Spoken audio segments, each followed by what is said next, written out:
अगर ये पैसे का जवाब कमिश्नर ने नहीं दिए, 450 करोड़ रुपए कहाँ से तुम अदा करोगे? तो मैं जिम्मेदारी से बोल रहा हूँ, आने वाले साल के अंदर पानी का, लाइट का, हॉस्पिटल का, साफ सफाई का, पगार का, ये शहर के अंदर बड़ा मसला खड़ा रहने वाला है आपको। और शहर के एक अच्छे नागरिक होने की हैसियत से जो जिम्मेदारी हम उसको अदा करने की कोशिश करेंगे। दूसरी बात, हमने लेटर में ये भी लिखा है कि अगर 10 दिन में इसका खुलासा नहीं आया तो हम लोग जनहित याचिका PIL हम लोग दाखिल करेंगे मुंबई हाई कोर्ट में और कमिश्नर से वहाँ पर जवाब पूछा जाएगा।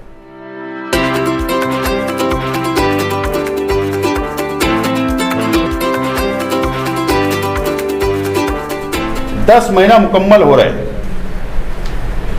मालेगांव म्युनिसिपल कॉरपोरेशन पे प्रशासक राज आया, बॉडी की मुद्दत खत्म हो गई, टाइम खत्म हो गया और प्रशासक राज आया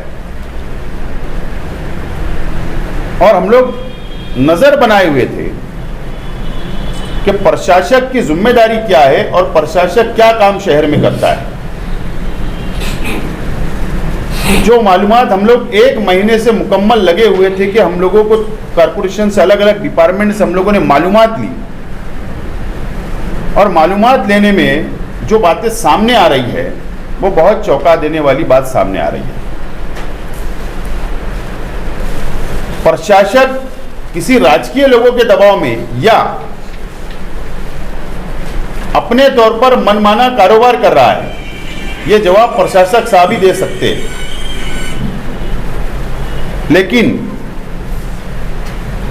कॉरपोरेशन के नाम पर, मालेगांव के नाम पर केंद्र सरकार की, राज्य सरकार की, जिला नियोजन समिति से अलग अलग योजनाएं, अलग अलग स्कीमें, अलग अलग फंड मंजूर करने की बातमी पेपर के अंदर खबरें और हम लोग पढ़ रहे हैं और देख रहे हैं। तो हमको बहुत खुश होने की जरूरत नहीं है कि भुयारी गटर की योजना 500 करोड़ की आ रही है, तो हम लोग बहुत खुश हो जा रहे। खुश नहीं होना चाहिए। 146 करोड़ की पानी पुरोठा स्कीम तलवाड़ा डैम से मालेगांव तक पाइप की आ रही है, बहुत खुश होने की जरूरत नहीं है। 100 करोड़ रुपए का रास्ते का काम चल रहा है शहर में, बहुत खुश होने की जरूरत नहीं है। पिछला भुयारी गटर का काम 100 करोड़ रुपए का चल रहा है और हम बहुत खुश हो जा रहे, खुश होने की जरूरत नहीं है। कई योजनाएं का मंजूरी आ रही है, कई करोड़ों रुपया आ रहा है, ये हम मानते हैं। लेकिन ये 100% ग्रांट न राज्य सरकार हमको दे रही है और न केंद्र सरकार हमको दे रही है। 100% ग्रांट नहीं दे रही है, स्कीमें नहीं आ रही है। मैं बहुत डिटेल में नहीं जाना चाहता हूं, लंबी प्रेस हो जाएगी, आपको मैं डिटेल मालूमात देता हूं। हर स्कीम का किसी का 30% हमारा हिस्सा है, कॉरपोरेशन को भरना है, यानी मालेगांव शहर की आवाम के टैक्स के पैसे से अदा करना है। 500 करोड़ की स्कीम है भुयारी गटर की, तो 25% हमारा हिस्सा है। कई योजना 30% की है, कई 50% की है। राज्य जिला नियोजन समिति से भी पालक मंत्री महोदय बहुत फंड भेज रहे हैं, लेकिन 100% ग्रांट नहीं है, उसके अंदर भी हमारा 30% हिस्सा है। राज्य सरकार से बहुत स्कीमें आ रही है, लेकिन उसमें भी 30% हमारा हिस्सा है। कुल मिलाकर तमाम ही चीजें अगर आप लोग देखेंगे, मैं आपको पूरी डिटेल प्रेस आपके पास देता हूं, मैं बहुत ज्यादा इसके अंदर नहीं बोलना चाहता हूं, लेकिन 450 करोड़ रुपए का, मेरा आंकड़ा सुन लो, 450 करोड़ रुपए का हिस्सा हमको अदा करना है। जितनी स्कीमें आ रही है 450 करोड़ रुपया हमको हमारा हिस्से का उस स्कीम के लिए अदा करना है। आज 186 करोड़ 85 करोड़ 185-86 करोड़ रुपया सिर्फ स्पिल वर्क, जो वर्क ऑर्डर है और जिसका पेमेंट अदा करना है अकाउंट में, 250 करोड़ रुपये के लगभग ठेकेदारों को पैसा अदा करना है। कॉरपोरेशन को 200 करोड़ के लगभग हमारा हिस्सा हमको अदा करना है। सवाल यह है, ये पैसा कहां से आएगा? क्या कारपोरेशन की जमीन बेचकर प्रशासक, कमिश्नर वो पैसा भरने वाले अपने हिस्से का? सवाल नंबर 1, इसका जवाब प्रशासक कमिश्नर साहब ने देना चाहिए। सवाल नंबर 2, क्या कोई बैंक से लोन उठाने वाले हैं बहुत 400-500 करोड़ का, ये हिस्सा अदा करने के लिए? इसका जवाब कमिश्नर ने देना चाहिए। या मालेगांव शहर की आवाम पर अलग अलग टैक्स के जरिए भरमसाठ टैक्स बढ़ाने वाले हैं क्या? इसका तीनों चीज का जवाब हम प्रशासक कमिश्नर से चाहते हैं। कमिश्नर साहब को यहां पर सिर्फ साल 2 साल रहना है, वो जिंदगी भर के लिए नहीं है यहां पर आए। जो अधिकारी बाहर से आए हैं उनको 2 साल यहां ज्यादा से ज्यादा रहना है, लेकिन शहर की आवाम को, हमको और तमाम ही सियासी पार्टियों को मालेगांव शहर में ही रहना है। ये तो इनका जाति मुफाद हासिल करके स्कीम लाकर, टेंडर निकालकर, ठेकेदार को वाटअप करके फायदा उठाकर चले जाने वाले हैं। इसका बोझ कौन भरेगा? ये पैसा कहां से खड़ा किए जाने वाला है? इसका जवाब प्रशासक से हम लोग चाहते हैं। इसका जवाब प्रशासक साहब हमको दे।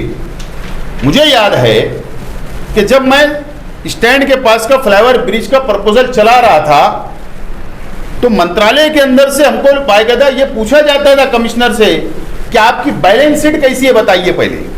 आज तक आपका स्थापना खर्चा कितना, स्कीम देने से पहले 10 सवाल हमसे किए जाते थे। आज अकाउंट का बैलेंस शीट पूरा खराब है। मैं दावे से बोलता हूं कि कोई भी अधिकारी बैलेंस शीट बता ही नहीं सकता आपको, जाकर आप पूछिए। ये सिर्फ दबाव के अंदर पैसा लाकर कारपोरेशन का हिस्सा इस्तेमाल करके, और ये शहर को आने वाले दिनों की हमको फिक्र है। हाँ, बहुत बड़ी अच्छी बात होगी अगर कमिश्नर ये बात का ऐलान कर दे, या किसके सरकार के भरोसे अगर ये बोल रहे तो सरकार इस बात का ऐलान कर दे कि ये पूरा पैसा 100% ग्रांट हम लोग कारपोरेशन को देंगे, कोई हिस्सा कारपोरेशन को नहीं भरना पड़ेगा। मैं खुद उनका स्वागत करने के लिए, इस्तेकबाल करने के लिए स्टेज लगाऊंगा और उनका इस्तेकबाल करूंगा कि बहुत अच्छा काम है, शहर का विकास भी हो रहा है और शहर के ऊपर कोई टैक्स भी नहीं, और शहर के ऊपर कोई लोन भी नहीं उठा रही कारपोरेशन, कोई जमीन भी नहीं बेच रही है, तो मैं उनका इस्तेकबाल करूंगा। बड़ी अच्छी बात है। लेकिन आने वाले दिनों के अंदर मैं आपको बताता हूं, आज 46% हमारा स्थापना खर्चा है, 46% है। जीएसटी का जो पैसा आता, आज आप देखिए जीएसटी का पैसा जो आता, जो घर पट्टी से वसूल होता या जो गवर्नमेंट की ग्रांट आती, आज स्थापना खर्चे का मतलब क्या है? सिर्फ पगार में, टीचरों का पगार, पेंशन, स्टेशनरी, व्हीकल, इसको स्थापना खर्चा बोलते हैं। लेकिन उसके अलावा जो हमारे पास खर्चा आता है, आपको मैं बताता हूं कि हम लोगों को स्कूल 54 करोड़ रुपया सालाना हम लोगों को पगार के ऊपर खर्च होता है। मानधन कर्मचारी के ऊपर 15 करोड़ रुपया सालाना खर्च होता है।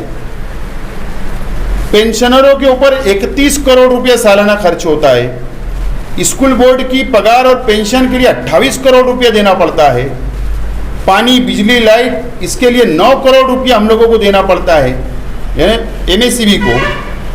गैरेज डिपार्टमेंट के लिए 25 लाख लगता है। साफ सफाई का ठेका 8 करोड़ रुपया, और वाटर गिरेज के लिए 10 करोड़ रुपया। ये स्थापना खर्चे के अलावा हम लोगों को पैसा अदा करना है।